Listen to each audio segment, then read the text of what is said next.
Muito bem, vamos a Êxodo capítulo 3. Essa é a terceira vez que eu exponho este trecho, que são tantas lições que nós acabamos preenchendo o tempo reservado para isto e deixando para outra vez. Mas é muito rico. É rica toda a história de Moisés com a retirada do povo do Egito. Então vamos aqui, Êxodo capítulo 3.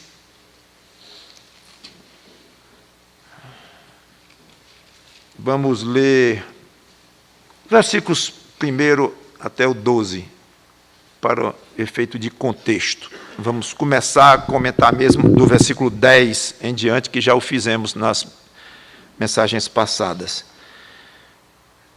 Apacentava Moisés o rebanho de Jetro, seu sogro, sacerdote de Midian, e levando o rebanho para o lado ocidental do deserto, chegou ao monte de Deus, a Horebe. Apareceu-lhe o anjo do Senhor numa chama de fogo no meio de uma sarça.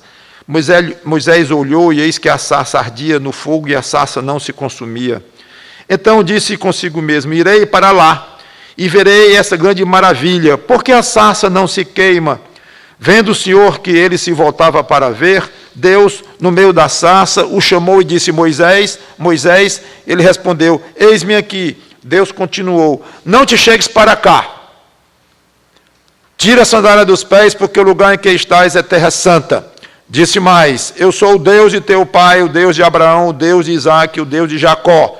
Moisés escondeu o rosto, porque temeu olhar para Deus. Disse ainda o Senhor: certamente vi a aflição do meu povo que está no Egito, e ouvi o seu clamor por causa dos seus exatores. Conheço-lhe o sofrimento, por isso desci, a fim de livrá-lo da mão dos egípcios, e para fazê-lo subir daquela terra a uma terra boa e ampla, terra que mana leite e mel, o lugar do cananeu, do eteu, do amorreu, do ferezeu, do heveu e do jebuseu. Pois o clamor dos filhos de Israel chegou até mim, e também vejo a opressão com que os egípcios os estão oprimindo. Vem agora, e eu te enviarei a Faraó para que tires o meu povo, os filhos de Israel, do Egito.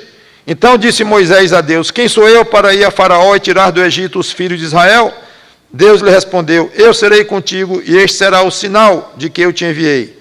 Depois de haveres tirado o povo do Egito, servireis a Deus neste monte. Vamos orar.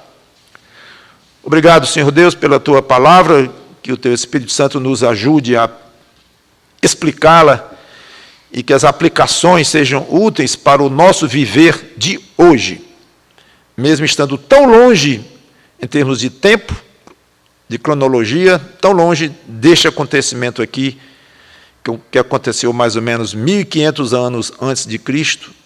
Portanto, estamos a 3.500 anos distantes desta história, que é tão atual, por causa das lições que ela contém para nós hoje. Em nome do Senhor Jesus Cristo, pedimos a tua orientação. Amém. Versículo 10. Deus diz: vem agora, e eu te enviarei a Faraó, para que tu tires o meu povo, os filhos de Israel, do Egito. Eu imagino que esta frase deve ter soado como uma bomba para Moisés, até pela reação dele, como já veremos. É interessante que até aqui Deus estava falando para Moisés, mas do povo lá no Egito, longe de onde eles estavam, uma coisa bem, não vou dizer vaga, mas muito, muito grande. Moisés, eu tenho visto o sofrimento do meu povo lá, tenho visto que eles estão sendo explorados, maltratados. Não sei se passou pela cabeça de Moisés, sim, e o que eu tenho a ver com isso? Não sei. Talvez não de uma maneira tão chocante, porque ele próprio, 40 anos antes, percebeu isto, tentou interferir, não vou repetir, porque já preguei sobre isto semanas atrás.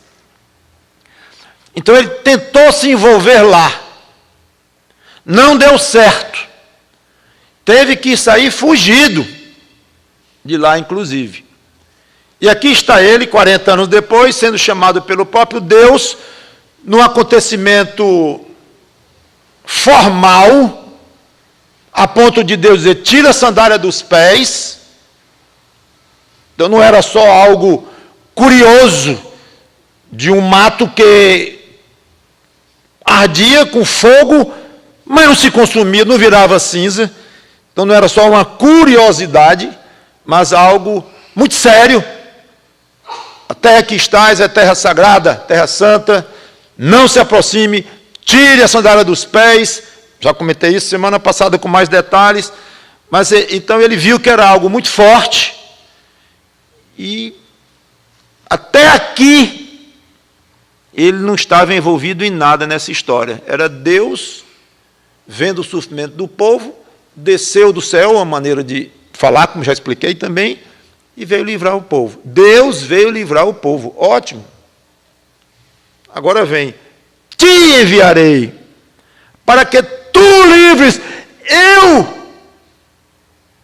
Então Deus transfere, parece que com muita naturalidade, num segundo, de uma frase para outra, Deus joga o peso do mundo inteiro em cima dos ombros de Moisés. Bom, agora eu desci do céu, eu vou livrar o povo, então agora tu vais livrar o meu povo. Deus coloca Moisés simplesmente no centro da questão do plano, do projeto. E que projeto? De livrar um povo sofrido da mão de um povo poderoso, como era o povo egípcio. Não é tirar uma família, não, resgatar lá uma pessoa, um casal, dificuldade, não. Estima-se em 2 ou 3 milhões de pessoas que estavam aqui envolvidas. Depois você vai. Curiosamente, Deus não diz, não pergunta, o que você acha, Moisés? Eu tenho 3 nomes, vou escolher um. Você é o primeiro que eu estou perguntando. O que você acha? Você se dispõe? Isso tem a ver com o seu jeito?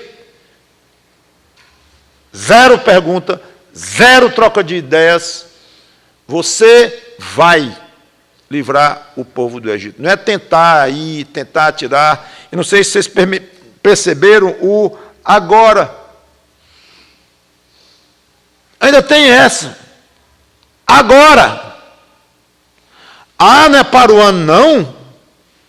Não é daqui a uns 5 anos para me preparar psicologicamente. Hoje tudo é psicológico, né? Então eu tenho que me preparar psicologicamente. Eu quero consultar o meu analista para saber se isso vai violentar o meu ego ou a minha personalidade demais. Hoje todo mundo é sensível, ultra sensível, exageradamente sensível. Tem problema nenhum em ser sensível, problema nenhum em ser psicólogo, em precisar de um psicólogo em si. Eu estou falando de um certo exagero, uma certa onda do tal do respeito à própria pessoa, que o assunto não é falta de respeito. Deus aqui não faltou respeito com Moisés em nada. Deus era o dono de Moisés, o criador de Moisés, o chefe absoluto. Então, quando um general manda um soldado fazer um serviço e não pergunta ao soldado o que ele acha, ele está faltando de respeito com o soldado? Claro que não. Está no pleno uso das suas atribuições, do direito que ele tem de exercer aquela autoridade. Não perguntou o que Moisés achava. Estava determinado e pronto. Fim. Não haveria discussão. Moisés até tentou discutir, nós vamos ver aqui. Irmãos, uma coisa é você notar um problema em certa área do trabalho de Deus. Um problema, uma necessidade, uma falha. Eu não preparei esta mensagem para esta época que a igreja está vivendo.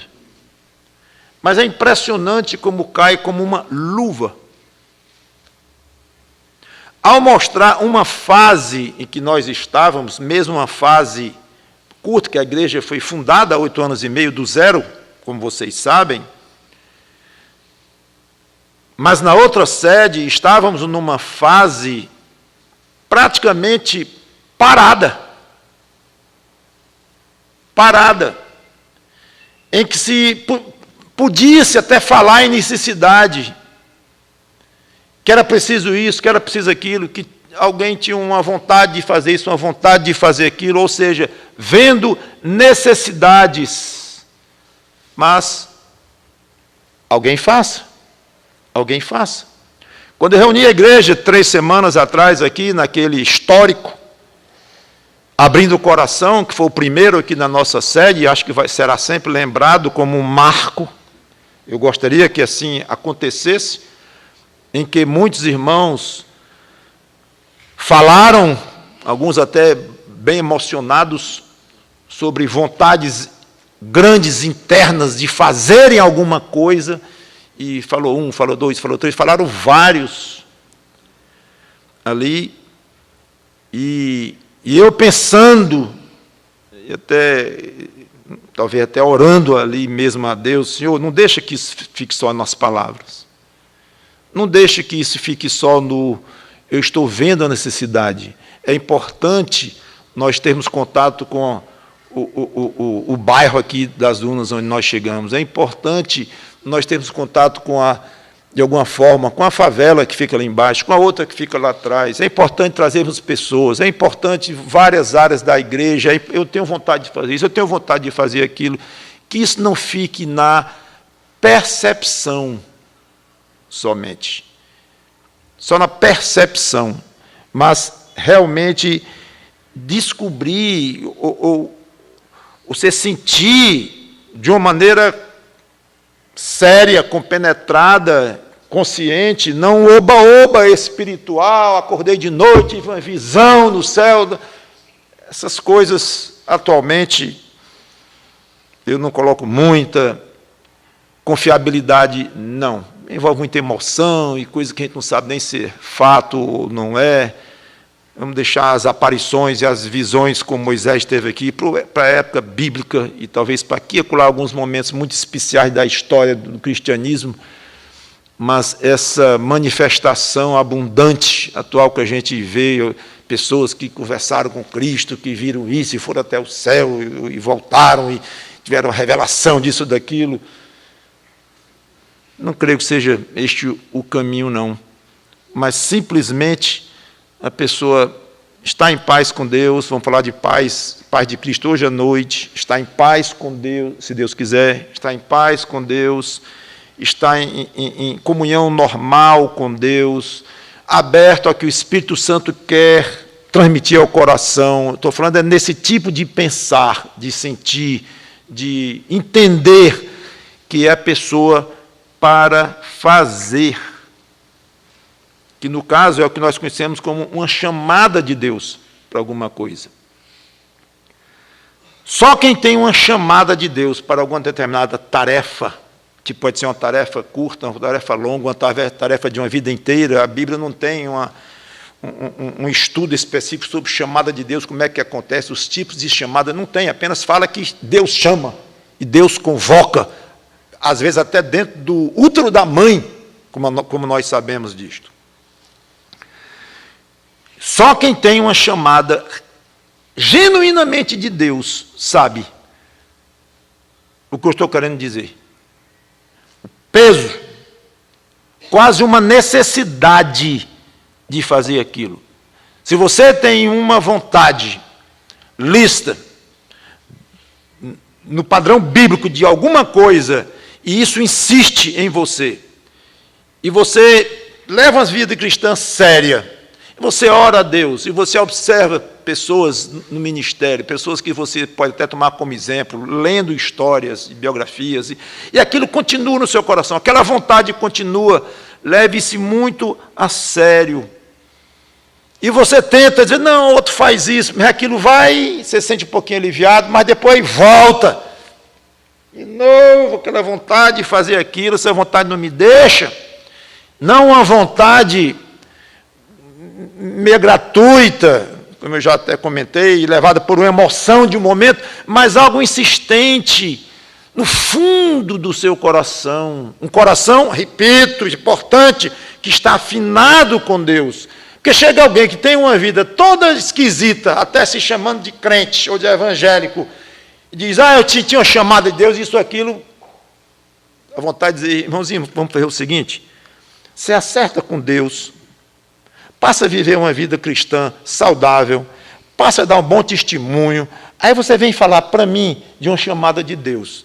Porque viver de qualquer forma aí, só porque tem o rótulo evangélico, e vem dizer que tem uma chamada de Deus, é muito sério dizer que tem uma chamada de Deus. Por outro lado, tem outro aspecto, é você ser um crente sério, ter uma vida cristã muito saudável, realmente ter uma chamada de Deus e não reconhecer ou não entender, e fica assim, como Samuel era novinho, não entendeu o que Deus estava querendo falar com ele, Samuel, Samuel, e ele não entendeu bem, é uma história muito interessante, ele corria para Eli para dizer e tal, história muito interessante. Então, resumindo, leve a sério se você tem uma chamada de Deus, você entende como sendo uma chamada de Deus para alguma coisa. Você pode até se sentir incapaz, sentir temor, se angustiar, mas se for uma chamada de Deus, se não enfrentar, você vai só sofrer. Sofrer com a consciência doendo. Quando alguém falar naquele ponto, você começa logo a chorar, porque você está que não aguenta mais de vontade de realizar aquilo que Deus, porventura, esteja querendo colocar no seu coração, e você não faz, só fica falando e olhando e vendo os outros, admirando os outros, e não sai do lugar.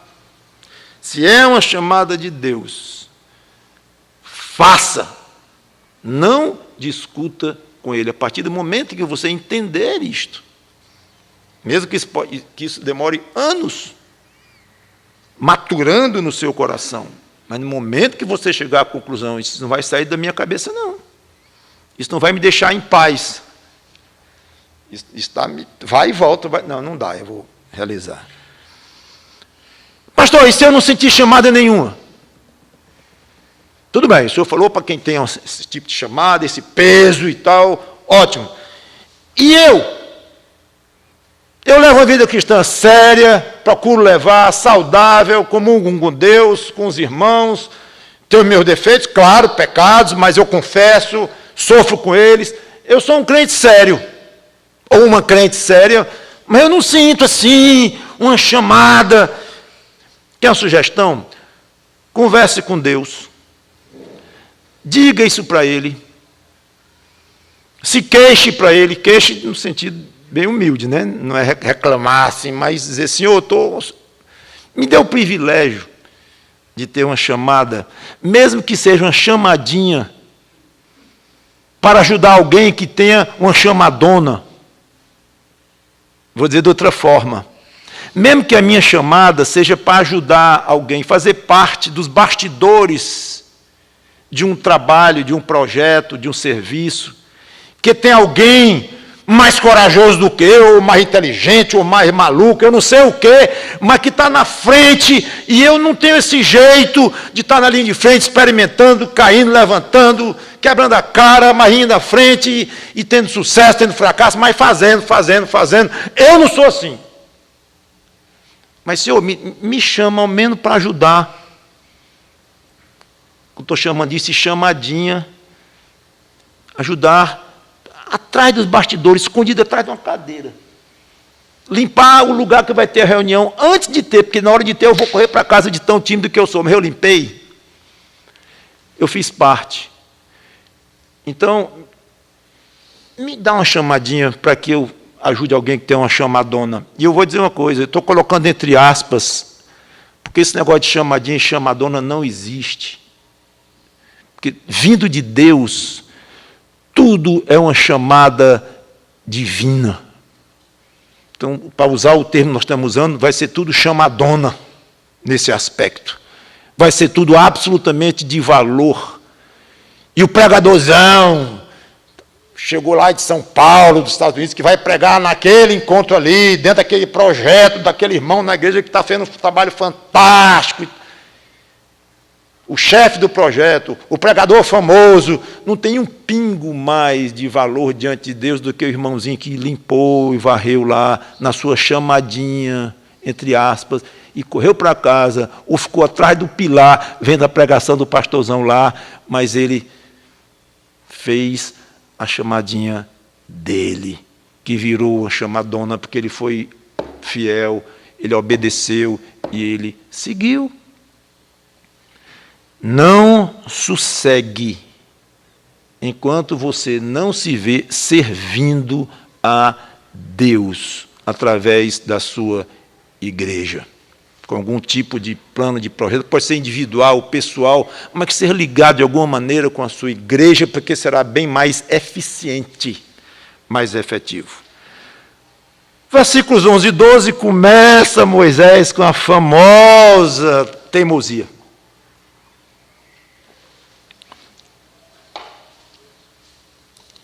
Depois de uma chamada dessa de Deus, então disse Moisés a Deus: quem sou eu para ir a Faraó e tirar do Egito os filhos de Israel? Ele fica chocado. E ninguém vai tirar a razão de Moisés. Coitadinho, está chocadíssimo. Eu tenho a impressão que cada um aqui iria reagir da mesma maneira, se não fosse pior, sair correndo, desesperado com algo assim. Mas ele reage fortemente, como Maria reagiu fortemente quando o anjo falou do grandioso papel que ela iria desempenhar. Então Moisés fica chocado, reage com humildade, sem dúvida, ninguém vai tirar isso de Moisés, não. Quem sou eu? Mas começando a mostrar a sua famosa teimosia. Mas uma teimosia que nós vamos ver não agora, mas que Deus aceitou. Ele puxou um pouquinho pela paciência de Deus, pela longanimidade de Deus, mas certamente Deus viu ali um coração sincero, um coração meio medroso, talvez, mas não a ponto de considerá-lo um desobediente, um rebelde. Não, isso aí não. Então, quando a gente falar em teimosia, que nós vamos falar um bocado ainda em pregações posteriores sobre Moisés, entendam que essa reação tímida, meio medrosa, que todos nós poderemos ter, uns mais e outros menos, mas que temos. É interessante a resposta de Deus. Moisés, que é isso? Você diz quem sou eu?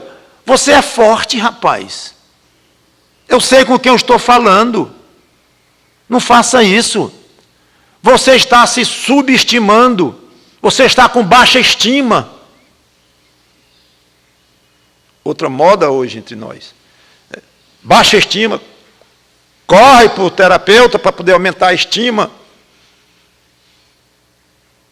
Que é outro assunto que deve ser tratado e examinado com muito cuidado, que pode ter casos que realmente justifiquem isso.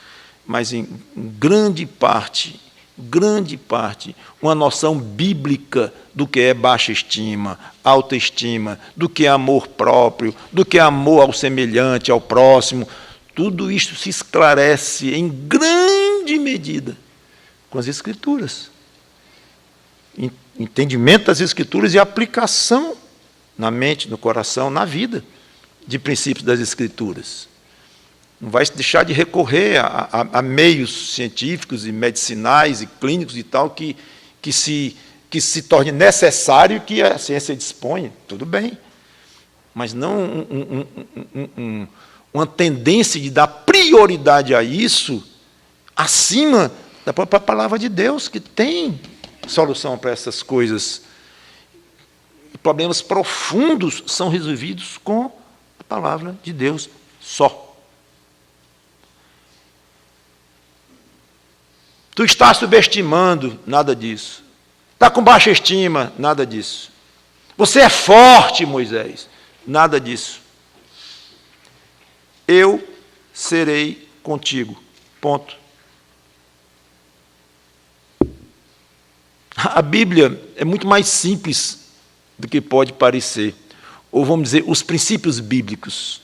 Há partes difíceis de se compreender, complexas, alguns até nem se entendem completamente. Mas grandes rumos na vida, grandes princípios, grandes atitudes que você pode tomar com base em simples princípios como este aqui. Lê literalmente, Deus lhe respondeu, versículo 12, eu serei contigo. E este será o sinal de que eu te enviei. Depois de haver tirado o povo do Egito, servireis a Deus neste monte. Ainda deu uma cancha a Moisés. Eu vou lhe provar, não preciso não, disso aí não tenho obrigação. Mas eu vou lhe dar um conforto muito grande. Você vai ver, Moisés, como você ainda vai adorar a mim, neste monte, com 2 ou 3 milhões de pessoas ao seu redor. Que foi o monte onde Moisés recebeu de Deus as tábuas da lei e tudo mais. A saída de Israel no Egito não dependeria das virtudes ou dos defeitos de Moisés. Virtudes ele tinha muitas, defeitos ele tinha muitos, mas não iria depender o sucesso da operação gigantesca de Deus arrancar aquele povo das mãos de um faraó extremamente teimoso, poderoso e cioso, ciumento do trabalho daquele povo. É meu escravo, esse povo aqui não sai. Um homem duríssimo de coração, que tornava ainda a tarefa mais complexa ainda, exigindo mais poder ainda. Nada disso. E depender de Moisés, desde que ele fosse obediente. O que interessava é que Deus estava com ele, ponto final. Lá, como Paulo, em 2 Coríntios 12, que eu já preguei recentemente sobre isso, falei, quando sou fraco, então aqui sou forte, o poder se aperfeiçoa na fraqueza, é o mesmo princípio. Mesmo princípio. Então, a primeira reação, quando o crente sente uma chamada de Deus, como já expliquei o que seria uma chamada, aquela vontade que não passa, aquela convicção que tem que fazer, a primeira reação geralmente é, mas eu serei capaz?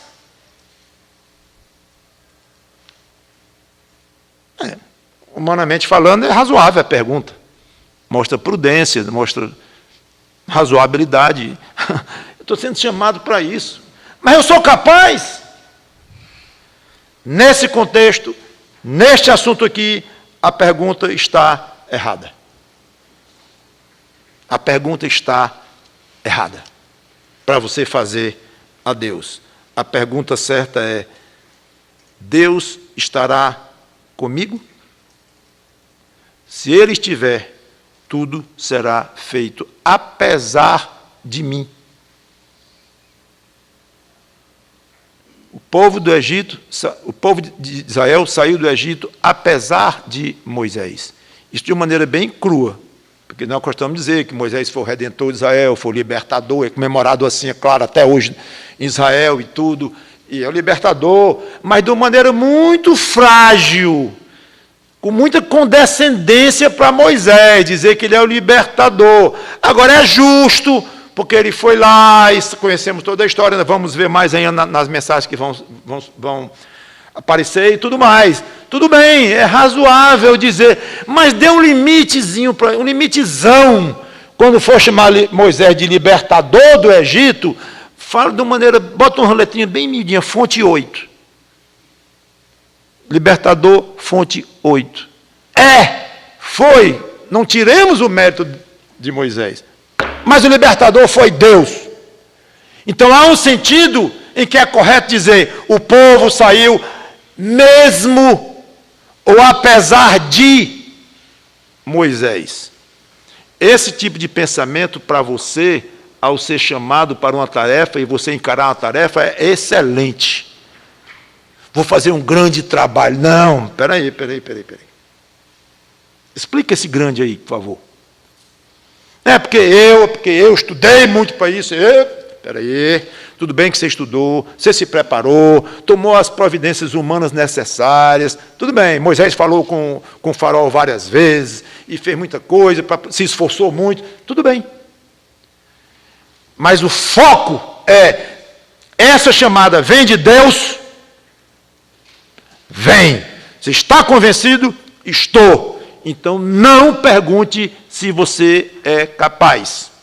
Porque esta pergunta, mesmo que não seja a sua intenção, pode ofender o próprio Deus. Como é que eu estou lhe chamando para uma coisa em que você é incapaz? Ora. Isso é comigo. As suas qualificações, suas virtudes, seus defeitos, isso é comigo. Eu estarei com você. Não esqueça disto, meu irmão, minha irmã. Converse com Deus sobre sua chamada. Entre aspas, chamadinha ou chamadona. Tudo é chamada divina. E uma vez você se convencendo, faça. E perguntar se é capaz, pode ser muito bem o diabo soprando nos seus ouvidos. Porque muita gente que perguntou, sou capaz, respondeu ou ouviu de pessoas, não. Morreu a chamada. Que pena, que desobediência. Desobediência a partir do ponto que você está convicto que é uma chamada de Deus. Que Deus nos dê fidelidade, nós não vamos dar ouvidos para qualquer tipo de voz que vai nos dizer você não é capaz de realizar uma chamada que Deus lhe fez. Cuide de se comportar de uma maneira tal que você possa ter certeza de que Ele estará com você todo o tempo no desempenhar desta chamada. Sendo assim, tudo é com Deus e você será considerado um servo obediente, fiel. Vamos orar. Obrigado, Senhor Deus, pela Tua palavra, que o exemplo de Moisés sirva para nós, o exemplo da chamada de Moisés, melhor dizendo, e que nós tenhamos os corações em paz, alegres, felizes, por estarmos desempenhando um serviço que originou de uma chamada genuína da Tua parte, do Teu Espírito que habita em nós. Em nome do Senhor Jesus Cristo, agradecemos por isto e te pedimos. Amém.